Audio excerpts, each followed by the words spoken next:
Hola a todos, hoy estamos aquí para hablar un poco sobre la fisiología del sistema nervioso autónomo. Bien, comenzando con esto, hay que entender unas generalidades del sistema nervioso central, o bueno, del sistema nervioso en general, para poder ahondar en lo que es el sistema nervioso autónomo. Tenemos que entender que el sistema nervioso se divide entre muchas otras formas en un sistema nervioso central y un sistema nervioso periférico. El central, como lo están viendo, está compuesto por médula espinal, cerebro, cerebelo y lo que es el tronco del encéfalo, tronco cerebral. Ahora, el sistema nervioso periférico está constituido por lo que son raíces nerviosas, los plexos periféricos como el plexo braquial y todos los nervios periféricos que hay a lo largo del cuerpo. Bien, una vez entendido esto, hay que conocer bien esta parte, que son las vías, muy a grosso modo, las dos tipos de vías que vamos a encontrar en todo lo que es la fisiología del sistema nervioso. Vamos a tener vías que van a originarse de un estímulo sensorial, el cual va a ser captado o va a ser llevado a través del estímulo por nervios aferentes hacia la médula espinal y otros centros superiores, como lo son el cerebro, el tallo cerebral, cerebelo, etcétera, etcétera. Después de esto, estos mismos centros superiores van a emitir una respuesta que va a viajar por los nervios eferentes y va a dar lugar a la respuesta efectora, la cual se va a dar origen a se van a dar en distintos órganos. Que esta respuesta eferente o esta respuesta efectora puede ser a nivel de músculo, traduciéndose en una contracción muscular, o a nivel de vasos sanguíneos, traduciéndose en vasoconstricción, a nivel de corazón, aumentando lo que es la mecánica cardíaca, etc., entre otras, muchas otras. Esto es un poco abstracto verlo así, pero más adelante vamos a ir ahondando un poquito más de esto y adicionando más. Pero esta es la base de todo lo que se trata sistema nervioso, que son vías aferentes, que son vías de información que entra al sistema, y vías eferentes, que son respuestas que da el sistema. ¿Okay? Hay que entender muy bien esta parte para lo que sigue. Ahora, las vías eferentes o esas vías de respuesta que da el cuerpo existen dos tipos a grosso modo. Tenemos vías eferentes somáticas, que son las que damos con la contracción muscular. Estas vías somáticas tienen la característica particular y definitoria que están sometidos bajo el control de la voluntad. Algo muy importante y que las diferencia del otro tipo, que son las vías eferentes autonómicas, que autonómica lo puedes relacionar con automático. ¿Por qué? Porque esta vía no está bajo control de la voluntad. Tú no puedes controlar lo que son las vías diferentes autonómicas. Un ejemplo de este tipo, una vasoconstricción. Tú no puedes pensar que tú vas a contraer los vasos sanguíneos de tu cuerpo. Eso es imposible para la conciencia como tal.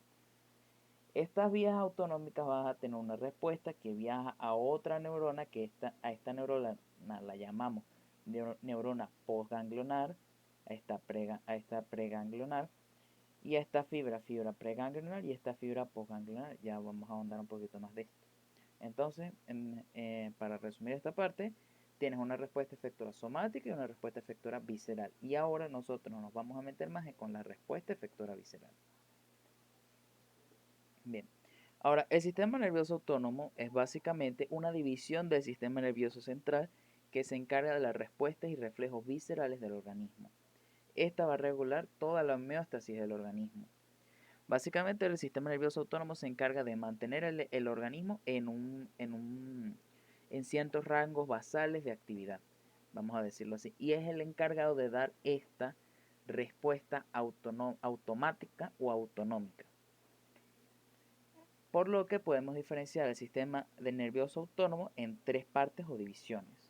Valga la redundancia, tenemos un sistema nervioso simpático, el parasimpático y el entérico. Ahora vamos a concentrarnos en el simpático y parasimpático. El entérico es más de la que es la fisiología digestiva y se trata más en ese tipo de temas. Aquí nos vamos a concentrar en netamente sistema nervioso simpático y parasimpático. Ahora, ¿qué entendemos por el sistema nervioso simpático? El simpático es un sistema de respuesta explosiva y generalizada. El simpático se especializa en realidad en preparar el organismo para situaciones de estrés o de esfuerzo físico. Cuando una persona está haciendo ejercicio, cuando se siente perseguido, siente inclusive miedo, se activa el sistema nervioso simpático con su amplia gama de efectos en todo el organismo. Básicamente, el simpático va a preparar al organismo para cualquier respuesta física que amerite esfuerzo físico y que someta al cuerpo a un estrés físico. Ahora, el sistema nervioso parasimpático tiene una respuesta más localizada en el área y se va a encargar de regular descanso y del ahorro de energía. El sistema parasimpático también se encarga de regular la función digestiva y también se encarga de la relajación y el reposo. Y también el parasimpático se encarga de, después de una situación de estrés que es bien activada por el simpático, el parasimpático va a entrar en acción para poder volver a los estados basales de actividad y que la persona se pueda recuperar, se pueda relajar. Hay una mnemotécnica bastante interesante que hoy en estos días que nos dice que con el parasimpático tú puedes vivir, o sea, sin el parasimpático tú no vives, pero sin el simpático tú no podrías vivir. Es decir, sin el parasimpático tú no descansas, tú no realizas funciones vegetativas normales, mientras que sin el simpático tú no te vas a poder adaptar a esfuerzos físicos que te vengan de afuera. Esto es una forma bastante curiosa de poder memorizárselo. Ahora, ¿cuáles son las funciones de cada uno en cada órgano? Vamos a verlo por sistema. A nivel cardiovascular vemos que el sistema nervioso simpático se encarga básicamente de aumentar todo lo que es la mecánica cardíaca. Se resume sus efectos en aumentar el gasto cardíaco, aumentando la frecuencia y la fuerza de contracción cardíaca. Y también incrementas la presión arterial, por ende vas a aumentar la tensión arterial. Digo, vas a aumentar, por supuesto.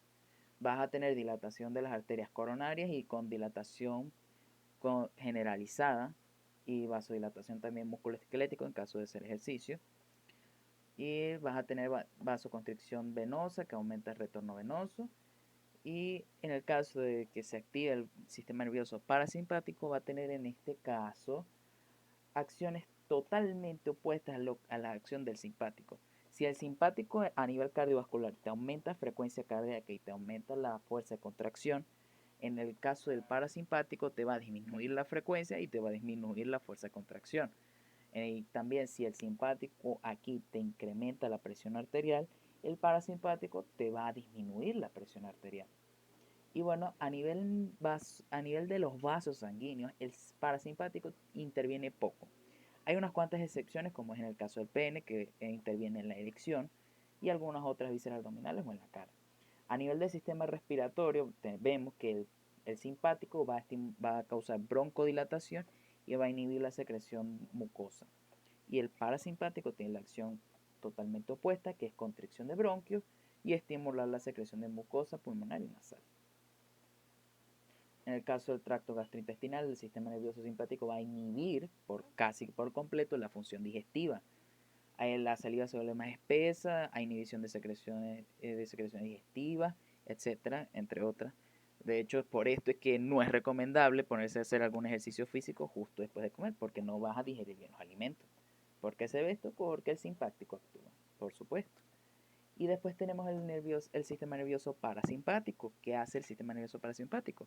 Bueno, va a facilitar la función digestiva, aumentar la secreción salival, estimular la secreción de todas las enzimas digestivas que vas a ver, gástricas y pancreáticas, aumenta peritaltismo y entre otros efectos que están ahí escritos. A nivel del sistema urinario vamos a ver que aumenta la diuresis, el sistema nervioso simpático, digo, el simpático disminuye la diuresis y también estimula la retención de agua y sales. Estos son efectos que se estudian más allá en lo que es la unidad de renal, pero básicamente se reduce a disminución de la cantidad de orina que se produce y hace que el cuerpo retenga más agua y sales.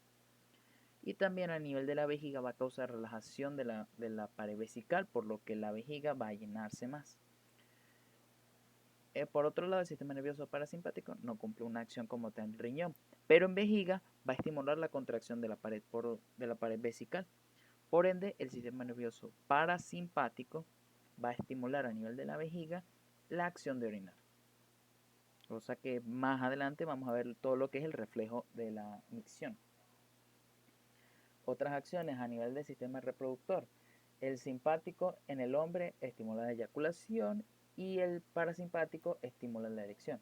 De hecho, hay una mnemotécnica bastante interesante aquí que es el parasimpático para y el simpático dispara. Una forma curiosa allí de poder acordarse de eso. A nivel de las mujeres, si la mujer está embarazada, el simpático causa contracción uterina, mientras que no, si no está embarazada, causa relajación. A nivel de la visión o del ojo, del órgano visual, como le quieran llamar, vemos que el simpático va a estimular la dilatación de la pupila, es decir, causa midriasis, y hay relajación del músculo ciliar, por lo que se acomoda la visión para ver desde lejos, mientras que en el caso del parasimpático va a causar contracción de la pupila, que es la miosis, y también contracción del músculo ciliar para que el cristalino se adapte de tal manera para ver de cerca.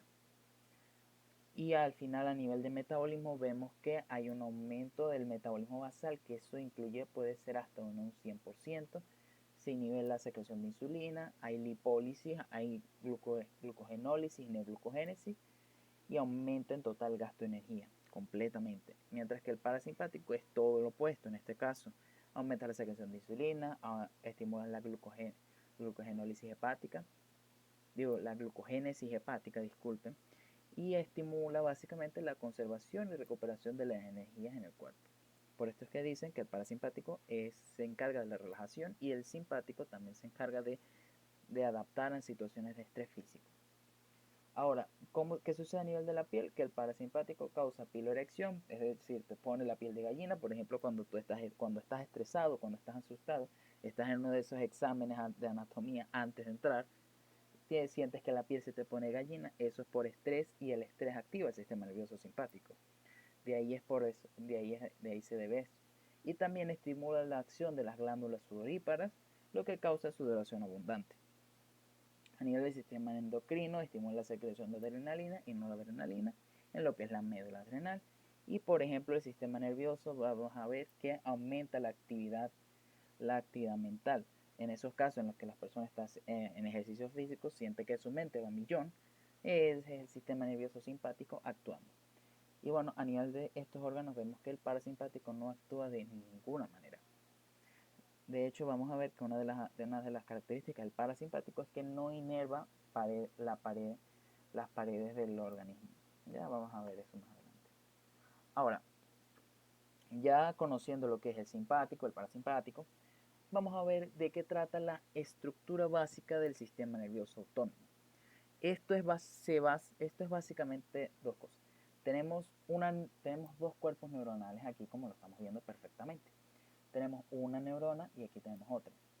Tenemos una neurona que se ubica en algún lugar del sistema nervioso central. A esta neurona que se ubica en el sistema nervioso central la vamos a llamar neurona preganglionar. ¿Okay? Esta va a emitir una fibra o su axón, el cual va a llamarse fibra preganglionar, fibra nerviosa preganglionar. Esta después va a viajar hasta un ganglio autonómico que, dependiendo de si hablamos de simpático o parasimpático, va a estar en una localización diferente. Y en este ganglio autonómico vamos a tener el cuerpo celular de otra neurona. Esta otra neurona que se halla en este ganglio autonómico que está por fuera del sistema nervioso central, y esto ya es más periférico, vamos a llamar a esta neurona postganglionar, porque se ubica posterior al ganglio. Esta es preganglionar porque su cuerpo y su fibra se ubica antes del ganglio autonómico, y está postganglionar porque su fibra se ubica posterior a la salida del ganglio. ¿Ok? Entonces la neurona postganglionar va a emitir su axón o su fibra diferente, la cual va a formar la fibra postganglionar. Y esta fibra va a viajar al órgano X que hablemos, que puede ser músculo, corazón, vaso sanguíneo, glándulas salivales, ojo, etc. A cualquiera que se les ocurra. Y ahora vamos a ver cómo se aplica esta estructura básica en el sistema nervioso simpático. Vamos a ver que las neuronas preganglionares del sistema nervioso simpático van a ubicarse en la médula espinal desde T1 hasta L3. Estos son los cuerpos de la neurona preganglionar, mientras que la postganglionar se va a ubicar en todo lo que es la cadena ganglionar paravertebral, o también llamada cadena simpática. aquí es donde se van a ubicar los cuerpos de las neuronas postganglionares. Y a su vez hay otros cuerpos de neuronas postganglionares que no se ubican en la cadena simpática, sino que se van a ubicar en los ganglios de la cavidad abdominal. Entiéndase por eso ganglio celíaco, ganglio mesentérico superior y ganglio mesentérico inferior. Entonces, esas son las ubicaciones de las postganglionares. Recordemos, las preganglionares del sistema nervioso simpático van a hallarse en la columna vertebral o la médula espinal toracolumbar. Y las postsinápticas se hallan en los ganglios autonómicos de la cadena simpática y de los ganglios de la cavidad abdominal, como son celíaco y los dos mesentéricos. Ok, perfecto. Ahora vamos a ver las diferentes vías que hallamos en el sistema nervioso simpático. Esencialmente diferenciamos 4 vías. Ya vamos a ver, esto se ve un poquito complejo, vamos a irlos desglosando. Primero, tenemos que los cuerpos celulares de las neuronas en médula espinal, sea toracolumbar por supuesto, van a emitir sus prolongaciones, salen por la raíz anterior, hacen la raíz espinal y esta va a comunicarse con la cadena simpática. Aquí pueden suceder 3 cosas que son las primeras 3 vías. Puede ser que en el ganglio, a ese mismo nivel medular, se haga sinapsis con una neurona postganglionar y de esta neurona postganglionar, como vemos aquí, a través de uno de sus ramos comunicantes va a salir y va a viajar por el nervio espinal correspondiente, que esto va a los efectores periféricos como es todo el tronco. ¿Cómo es un ejemplo? Imaginemos que esto es a nivel de T4, ponte así. Entonces agarra, sale la fibra presináptica, llega hasta ganglio, entonces aquí hace sinapsis con con el ganglio simpático que es a nivel de T4, hace sinapsis y entonces la neurona postganglionar va a emitir su prolongación postganglionar y va a viajar por el nervio espinal. Y este se va a encargar de inervar a todo lo que es el tronco corporal. En este caso va a ser vasos sanguíneos, glándulas sudoríparas y músculo piloerector. Esos son a nivel de tronco corporal. Básicamente, la vía 1 se encarga de inervar tronco corporal. Lo pueden ver así. Después de esto, otra vía, imaginemos que esta misma a nivel de T4, la fibra presináptica puede ascender o descender. Ambas son hablamos de lo mismo. Al ascender puede hacer sinapsis con ganglios simpáticos ubicados en niveles medulares superiores. Por ejemplo, hace sinapsis con el ganglio simpático que se ubica a nivel de T3, T2 y a partir de esto sale después sus prolongaciones postsinápticas que va a poder viajar a cabeza, cuello, extremidades superiores o a estructuras viscerales de cabeza y tórax, como lo son ojos o glándulas salivales. Entonces, y puede también descender hasta ganglios simpáticos inferiores a ese nivel medular, en este caso de T4 bajas hasta T5, T6 y se va a encargar de inervar todo lo que es el cuerpo inferior o las extremidades inferiores. Se encarga básicamente de inervar las glándulas sudoríparas, los músculos piloerectores y también de los músculos piloerectores, glándulas sudoríparas y los vasos sanguíneos del miembro inferior. Entonces, básicamente, resumen, vía 2 puede ascender o descender. Si asciende, va a controlar las vísceras de la cabeza o de la cabeza y del tórax, o puede controlar la pared corporal de la parte superior del cuerpo, que es cabeza, cuello y extremidad superior. O si desciende, va a controlar lo que son los efectores del miembro inferior, que son básicamente vasos sanguíneos, músculos piloerectores y glándulas sudoríparas. Es un poquito complejo estas vías, es bueno que hay detenerse un momento a ver cómo es cada vía. Y por último, la tercera vía es que la fibra presináptica o preganglionar no va a hacer sinapsis a nivel del mismo ganglio, sino que viaja a nivel de los nervios espláncnicos y hace sinapsis con el ganglio prevertebral, que puede ser los ganglios del ganglio celíaco, o puede ser el mesentérico superior o el mesentérico inferior. Y esta tercera vía se va a encargar de inervar las que son las vísceras de abdomen y de pelvis. que es básicamente todo el tracto, casi todo el tracto gastrointestinal, y lo que son vejiga y bueno, cualquier otro órgano que se haya. Por último, tienes una cuarta vía, que esta cuarta vía vas a ver que viaja la fibra preganglionar, viaja a través de los nervios esplánicos hasta la médula adrenal o hasta la glándula adrenal o suprarrenal. Allí va a estimular las células cromofines y estas van a liberar adrenalina y noradrenalina en la sangre. Es decir, esta cuarta vía tiene más efecto endocrino porque libera noradrenalina y adrenalina en sangre. Esto más adelante, cuando hablemos de neurotransmisores, va a recobrar una gran importancia. Ahora, de todo esto, de todo lo que hemos hablado, se pueden sacar algunas características resaltantes del sistema nervioso simpático, como lo es que es divergente, que una misma fibra preganglionar puede inervar múltiples fibras postganglionares, que inclusive puede hallarse en ganglios diferentes. Puede tener un efecto hormonal, como es el caso de la médula adrenal, que libera adrenalina y noradrenalina en sangre, y tiene inervación vascular, que la mayoría de vasos sanguíneos en el cuerpo está controlado exclusivamente por el sistema nervioso simpático. Y bueno, que sus fibras postganglionares son largas. Es importante que esto lo manejen bien. Ahora, viendo cómo está estructurado el simpático, cabe la pregunta, ¿cómo está estructurado el parasimpático? Bueno, en el caso del parasimpático, las neuronas preganglionares se hallan a nivel de tronco del encéfalo y a nivel de médula sacra. Las preganglionares. Las postganglionares, en cambio, se hallan en ganglios que se hallan cerca de los órganos que van a inervar. Por ejemplo, el ganglio ciliar, que se halla casi que al lado del ojo, o los ganglios submandibular y óptico, que se hallan muy cerca de las glándulas salivales. Y también eso sucede lo mismo a nivel de la médula sacra, que los ganglios de la fibra postganglionar se van a hallar muy cerca de los órganos a los cuales inervan. Lo cual tenemos una característica bastante resaltante del sistema nervioso parasimpático, que tiene poca divergencia, no tiene un efecto hormonal. Si ven aquí, no hay ninguna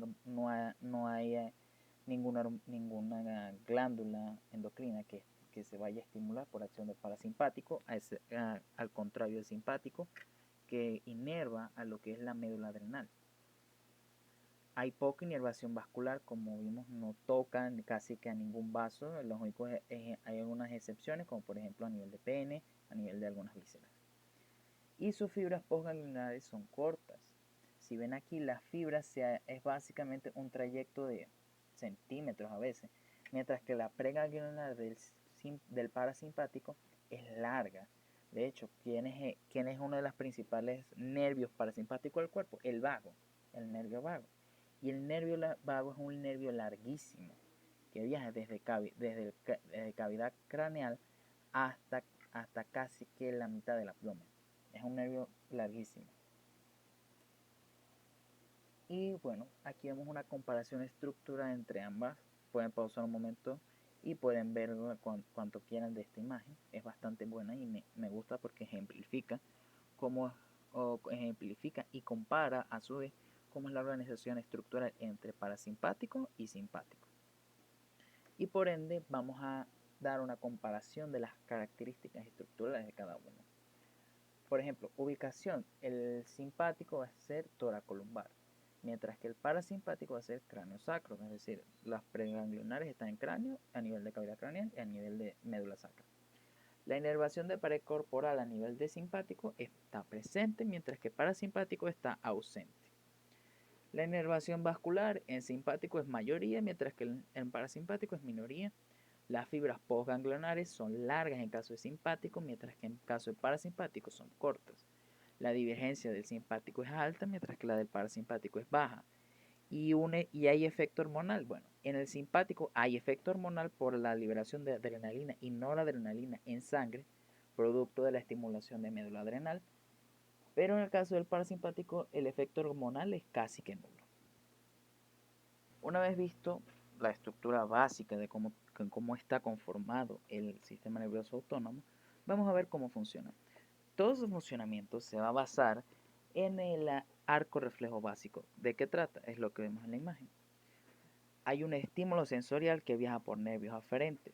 Estos hacen conexión con una interneurona, la cual esta otra vez hace conexión con una neurona eferente que va a viajar por el nervio eferente y hace la respuesta efectora. Vamos a ver esto, un ejemplo con el reflejo fotomotor, que es un reflejo que se ve normalmente. En este reflejo tú alumbras el ojo de una persona y ves cómo la pupila se contrae al estímulo luminoso. ¿Cómo va este reflejo? ¿Cómo sería el arco reflejo básico en este caso? Tienes un estímulo que es la luz, este va hasta la retina, lo capta, por la retina después viaja a través del nervio óptico, segundo par craneal, dentro de todas sus vías va a conectar a nivel del tronco del encéfalo, a nivel de mesencéfalo, de hecho, va a conectar con el tronco, con el núcleo del tercer par craneal o del óculo motor, que es con su núcleo parasimpático. Este núcleo parasimpático va a estimular la vía o la contracción de la pupila, que en este caso va a ser la miosis. Básicamente, el estímulo que entra, luz. Después la interneurona que se halla a nivel de mesencéfalo. Esta interneurona va a estimular a nivel del tronco del encéfalo la contracción de la pupila. Y eso es básicamente cómo actúa. Ahora, no solamente hay arcos reflejos simples. En el sistema nervioso autónomo hay un orden, digámoslo así, en el cual va a estar sometido el arco reflejo básico. Estos van a ser llamados centros superiores que van a encargarse de procesar información más compleja que el anterior o el más bajo. El centro superior más básico es la médula espinal, que es solamente un centro de procesamiento de arco reflejo simple. El tronco del encéfalo también puede ser un centro de control del arco reflejo simple, como el reflejo fotomotor.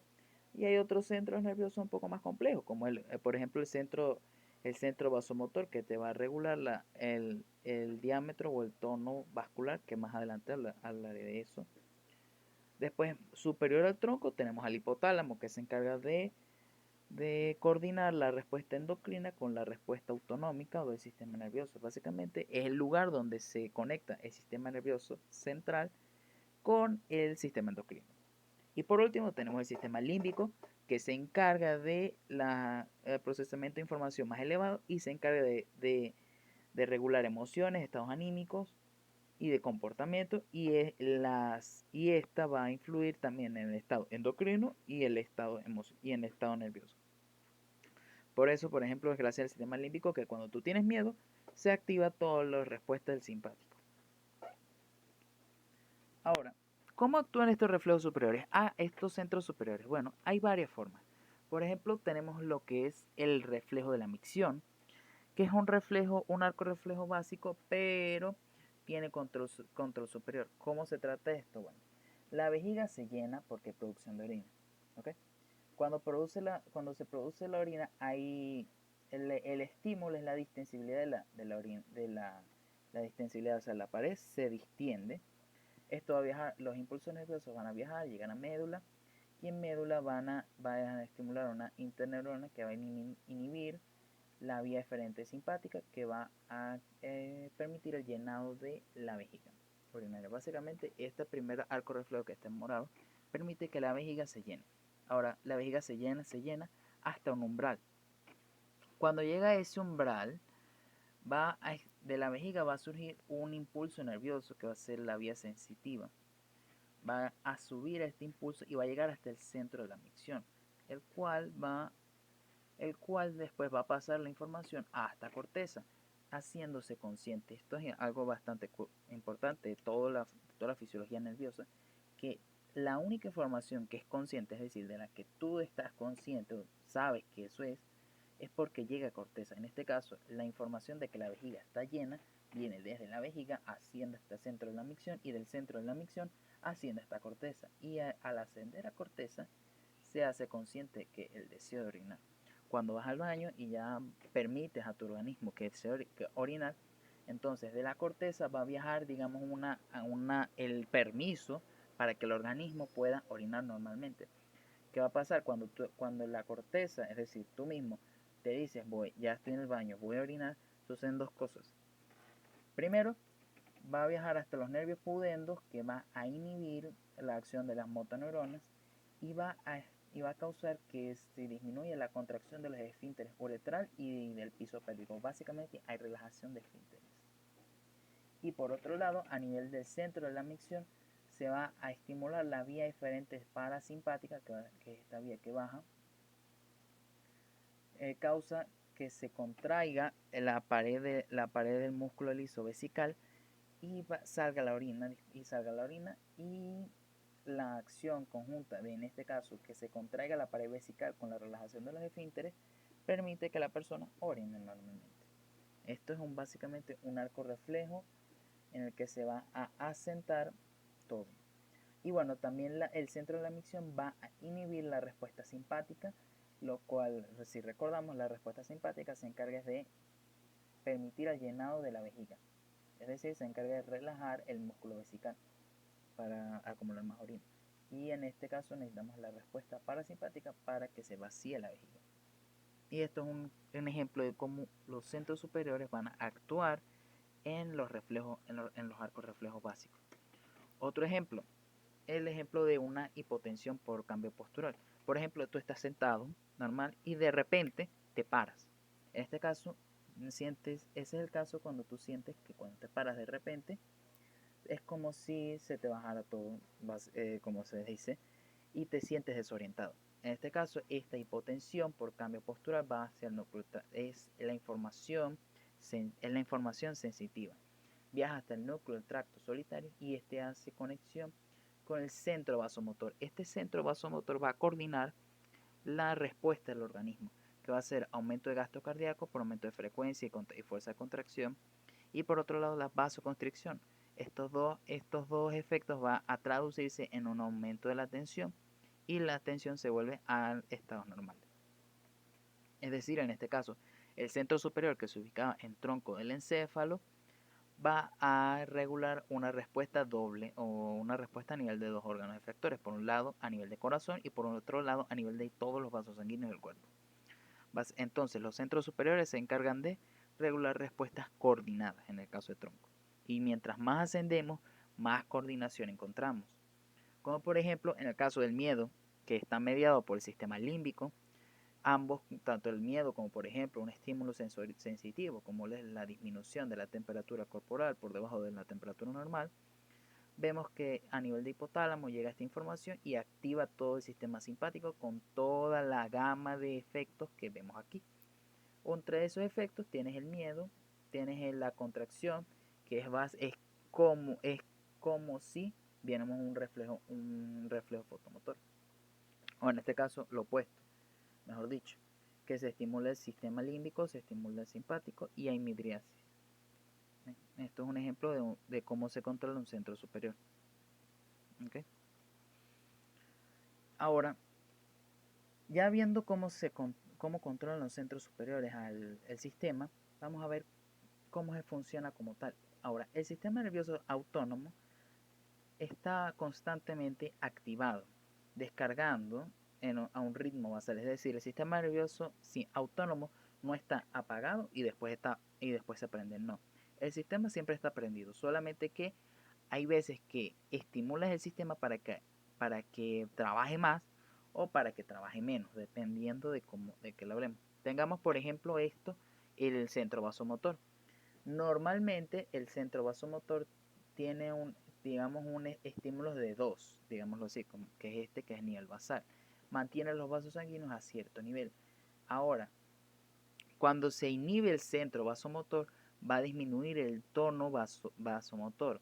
Y si se inhibe el vasomotor, se va a disminuir la contracción del músculo liso vascular, lo que se traduce en vasodilatación. Es decir, si disminuyes la actividad o tono basal, vas a tener la vasodilatación.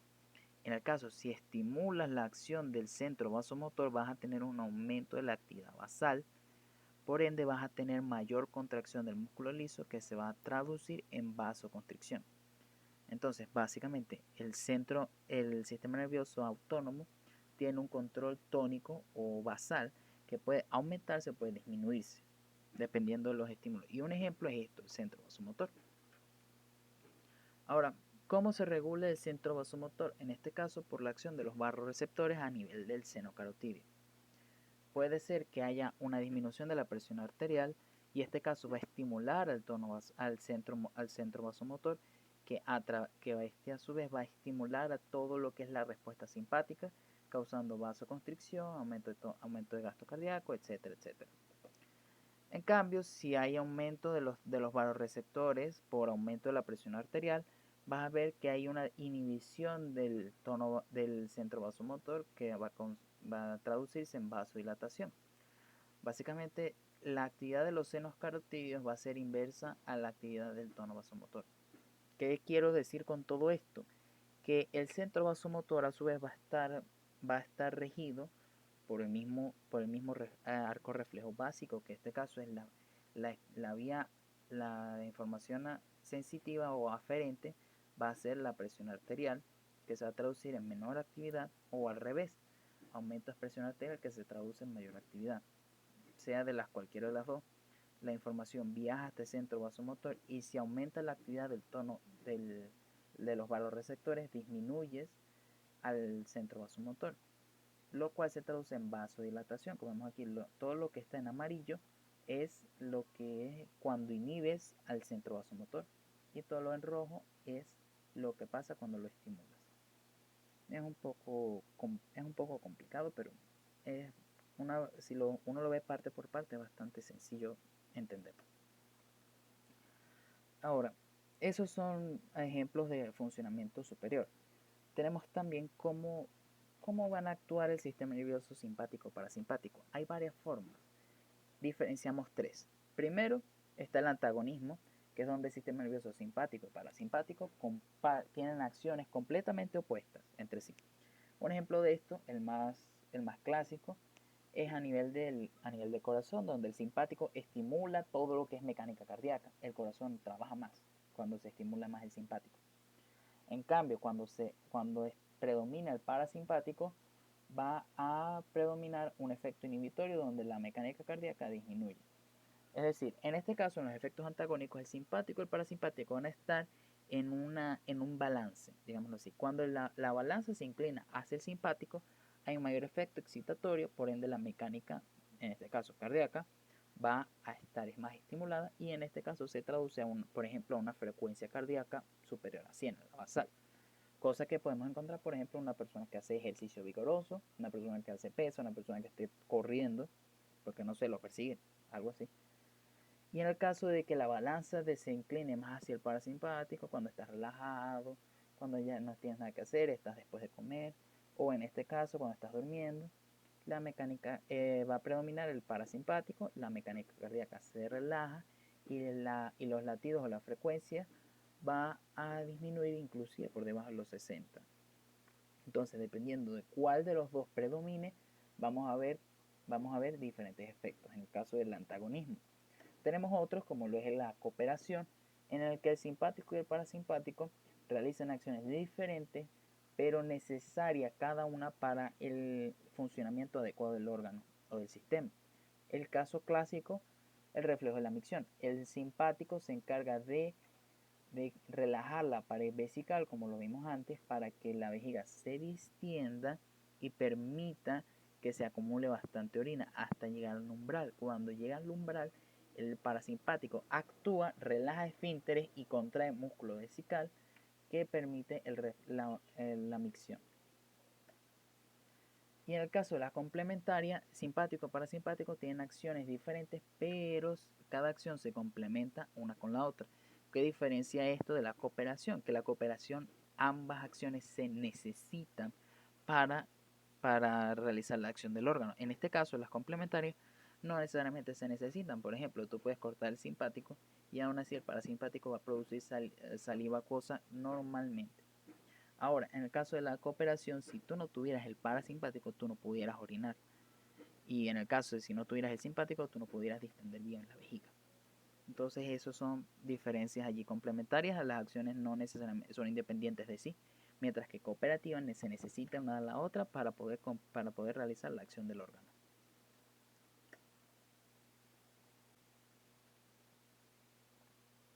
Muy bien, ahora, esta es la última parte que vamos a estar analizando, que son los neurotransmisores que intervienen en la acción del sistema nervioso autónomo. Básicamente tenemos tres. Tenemos acetilcolina, noradrenalina y adrenalina. La acetilcolina, como lo vemos, está presente en todas las sinapsis preganglionares, que es entre la célula preganglionar, la neurona preganglionar y la neurona postganglionar. Y entre la neurona postganglionar y el órgano efector va a variar el neurotransmisor dependiendo de la vía. En lo que es el simpático, normalmente actúa a través de noradrenalina, a través de las terminales nerviosas, y a través de la acción de la médula adrenal es con noradrenalina, pero principalmente es con la adrenalina que libera la médula. Después una división especial del simpático es el simpático colinérgico, cuya neurona postganglionar actúa a través de acetilcolina. Se nota la diferencia entre estos dos. La vía simpático-colinérgica es acetilcolina y se encarga de inervar lo que son algunos vasos sanguíneos, algunas glándulas sudoríparas y en los músculos piloerectores. Básicamente se encarga a nivel de la piel. Y por último tenemos el parasimpático, que es netamente trabaja con acetilcolina. Ahora, estos son los neurotransmisores.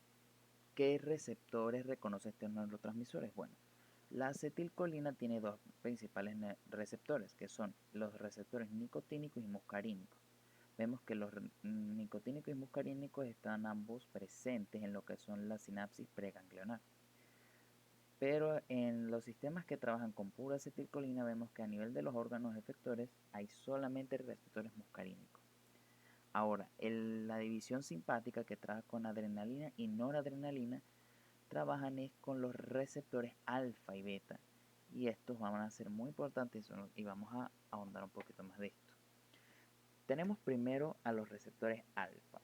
Estos receptores son principalmente para la noradrenalina y tienen las siguientes acciones. Pueden ser vasoconstricción arterial, vasoconstricción venosa. También realizan contracción de esfínteres en el tracto gastrointestinal, disminuyen tono y motilidad y inhiben la secreción del tracto digestivo. Esto es en ambos casos.